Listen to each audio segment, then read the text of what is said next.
Hallelujah, praise the lord. প্ৰভু যীশুৰ মধুৰ নামত আপোনালোক সকলোকে স্বাগতম জনালোঁ। প্ৰভু বিশ্বাসীসকল, ঈশ্বৰে আমাক সকলোকে ভালে ৰাখিছে। আশা কৰোঁ আপোনালোক সকলোৱে ভালে আছে। আহক আজিৰ দিনটোৰ আশীৰ্বাদযুক্ত হ'বৰ কাৰণে আমি ঈশ্বৰৰ বাক্য চাওঁ। আজিৰ বাক্য আমি লৈছোঁ দানিয়েলৰ পুস্তক 3 অধ্যায়ৰ 25 পদ। সুন্দৰ ঈশ্বৰৰ বাক্য আমাৰ কাৰণে কৈ আছে, তেতিয়া ৰজাই উত্তৰ দি ক'লে, চোৱা, মই 4জন মানুহ দেখিছোঁ। তেওঁবিলাকে মুকলি হৈ জুইৰ মাজত অহা যোৱা কৰিছে। তেওঁবিলাকে একো দুখ পোৱা নাই আৰু চতুৰ্থজনৰ আকৃতি দেৱপুত্ৰৰ নিচিনা। Hallelujah, praise the lord. ঈশ্বৰৰ বাক্যৰ কাৰণে ঈশ্বৰক ধন্যবাদ দিওঁ। প্ৰিয় বিশ্বাসীসকল, ইয়াতে যেতিয়া আমি ইয়াতে সম্পূৰ্ণ অধ্যায় যদি পঢ়োঁ, তেতিয়াহ'লে আমি সম্পূৰ্ণকৈ গম পাম যে ইয়াত কি হৈছিলে। এতিয়া যেতিয়া দানিয়েল আৰু তেওঁৰ 3জন বন্ধুক অগ্নিকুণ্ডত যেতিয়া পেলোৱা হৈছিলে, নবুকদনেছৰে যেতিয়া তেওঁৰ মূৰ্তি বনাই, তেওঁৰ নিজৰে মূৰ্তি বনাই যেতিয়া তেওঁ সকলোকে সেৱা কৰিবৰ কাৰণে তেওঁৰ হাতত যিমানখিনি তেওঁৰ মানুহবিলাক আছিলে, তেওঁৰ মন্দিৰ যিমান মানুহবিলাক আছিলে, মন্ত্ৰী হওক, সেনাপতি হওক, ৰজা হওক, যি আছিলে, তেওঁ সকলোকে তেওঁ এইটোৱেই জনাইছিলে যে নবুকদনেছৰৰ যিটো 60 হাত আৰু 100 হাত মূৰ্তি তেওঁ সেৱা কৰিব কাৰণে সেই মূৰ্তিৰ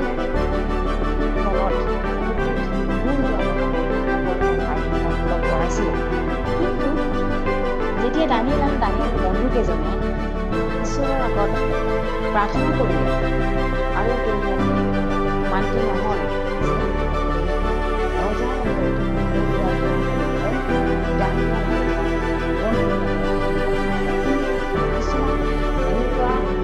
দুষ্ট লোকে দানিয়েলৰ খবৰ খাতি পলুচি ধৰি তেওঁ কেনেকুৱা, তেওঁ কোন ঈশ্বৰক সেৱা কৰে, এইটো তেওঁবিলাকে বুদ্ধি খেলি তেওঁবিলাকক তেওঁ কি কৰে কি নকৰে এই সকলোবোৰ জানিবৰ কাৰণে তেওঁবিলাকে চাই আছিল। আৰু সেই সকলোবোৰ গম পাই যেতিয়া ৰজাৰ আগত দানিয়েল আৰু দানিয়েলৰ বন্ধুকেইজনৰ কথা ৰজাৰ আগত যেতিয়া ক'লে, তেতিয়া ৰজাৰ বেজাৰ লাগিলে আৰু মানুহৰ যিটো কথা লৈ ৰজাই তেওঁবিলাকক দণ্ড দিয়াৰ আলোচনা কৰিলে।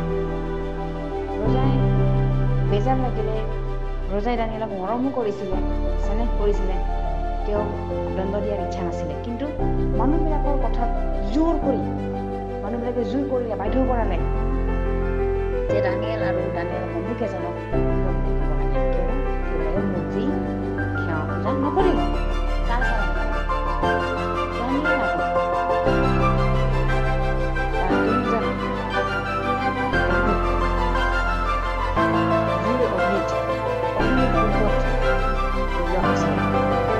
ৰজাই যেতিয়া দেখা পালে যে মুকলি হৈ থকা জুইৰ মাজত অহা যোৱা কৰিলে, কি দেখিলে ৰজাই? অহা যোৱা কৰিব দেখা পালে, কাক দেখা পালে? এই 4জন মানুহক দেখা পালে, দানিয়েল আৰু তেওঁৰ বন্ধু। আৰু তাতে 4জন দেখা পালে ব্যৱসায়ীসকল।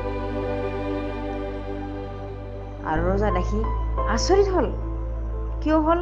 তেওঁলোকৰ জুইত পেলোৱাৰ স্বত্তেও তেওঁলোকে পুৰা নাই, তেওঁলোকে একো কষ্ট পোৱা নাই, তেওঁলোকে একো জুয়ে তেওঁলোকবিলাকক গ্ৰাস কৰিব পৰা নাই, তেওঁলোকক নষ্ট কৰিব পৰা নাই। ৰজা দেখি আচৰিত হ'লে। Hallelujah, praise the Lord. ব্যৱসায়ীসকল, ঈশ্বৰ জীৱিত ঈশ্বৰ।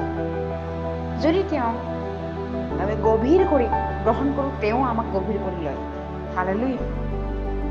যদি আমি তেওঁক সাধাৰণ হিচাপে লওঁ, তেওঁ আমাক সাধাৰণ হিচাপে ল'ব। দানিয়েল আৰু তেওঁৰ বন্ধুকেইজনে ঈশ্বৰৰ লগত লাগি আছিলে, আৰু সেই লাগি থকাৰ ফলত অগ্নিকুণ্ডত পেলোৱাৰ স্বত্তেও তেওঁলোকে জুয়ে গ্ৰাস কৰিব পৰা নাছিলে, জুয়ে তেওঁলোকক পুৰিব পৰা নাছিলে, কিয়নো ঈশ্বৰৰ দুখ তেওঁলোকক আছিল। হালেলুয়া। আমি ঈশ্বৰৰ লগত থকাৰ ফলত ঈশ্বৰৰ দুখ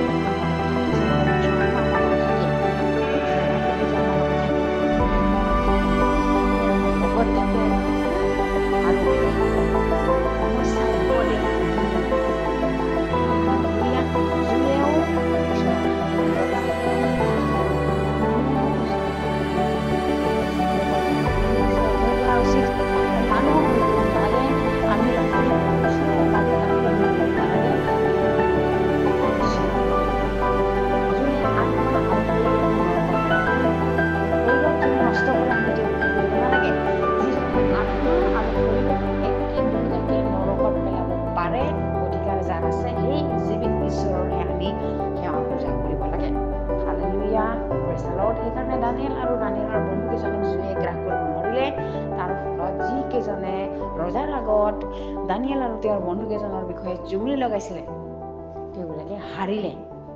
প্ৰিয় বিশ্বাসীসকল, মই বিশ্বাস কৰোঁ এই বাইকৰ যোগেৰে আপোনালোক সকলোৱে আশীৰ্বাদ প্ৰাপ্ত হৈছে বুলি। আহক আমি একেলগে প্ৰাৰ্থনা কৰোঁ। ধন্যবাদ প্ৰভু, জীৱীৰ ঈশ্বৰ জিহুৱা, তোমাৰ তুল্য কোনো ঈশ্বৰ নাই প্ৰভু। তুমি সৰ্বশক্তিমান ঈশ্বৰ প্ৰভু, তুমি আমাৰ সংগে সংগে থকা ঈশ্বৰ প্ৰভু। তুমি আমাক কেতিয়াও ত্যাগ নকৰা প্ৰভু। ধন্যবাদ দিওঁ প্ৰভু, তোমালোকৰ যিসকলে গভীৰলি ডিপলি তোমাৰ লগত লাগি আছে সেইবিলাককো তুমি একে সমানে আশীৰ্বাদ কৰা প্ৰভু। সকলোৰে চকু মুকলি কৰা, যাতে তোমাৰ সত্যতাক চিনি পাই তোমাৰ পৰিত্ৰাণটো যাতে গ্ৰহণ কৰিব পাৰে। ধন্যবাদ প্ৰভু, আজিৰ দিনটোৰ কাৰণে ধন্যবাদ প্ৰভু, তুমি চলাই নিবা। এই সকলো যাচনা নাচৰৰ দিয়া প্ৰভু যীশু খ্ৰীষ্টৰ নামত অৰ্পণ কৰিছোঁ। আমেন। Praise the lord.